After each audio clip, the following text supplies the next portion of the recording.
Valentino Rossi 1979 Italy நாட்டில் motorcycle road racer Cristiano ரோசிக்கு ஒரு பையன் பிறக்கிறான். அப்போ அவருக்கு தெரியாது ஃபியூச்சரில் நம்ம பையன் 9 டைம்ஸ் வேர்ல்ட் சாம்பியன்ஷிப்பை ஓன் பண்ண போகிறான்னு.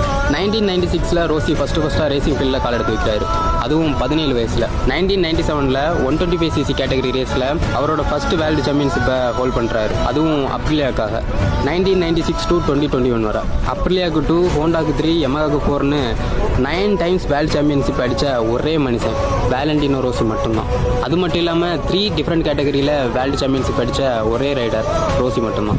என்னதான் ரோசி அப்ரிலியா, ஹோண்டா, டுக்காட்டின்னு நிறைய பிராண்ட்ஸ்க்காக ஓட்டியிருந்தாலும் இவருக்கு பேரும் புகழும் வாங்கி தந்தது யமகா தான். யமகாவோட மோஸ்ட் சக்ஸஸ்ஃபுல் ரேசரும் இவர் தான். என்னதான் 2021 ரோசி மோட்டோஜிபியிலேருந்து ரிட்டையர்ட் ஆயிருந்தாலும் இன்னுமே அவர் பண்ண ரெக்கார்ட்ஸை யாராலையும் பீட் பண்ண முடியல. மோட்டோஜிபியோட கடவுள், மோட்டோஜிபிக்கு மட்டும் இல்லை, ஒவ்வொரு ரைடர்ஸோட ரோல் மாடல் ப்ளஸ் கடவுள் இவர் மட்டும்தான், த டாக்டர். இந்த கடவுளுக்கு ஃபேன்ஸ் இருந்தீங்க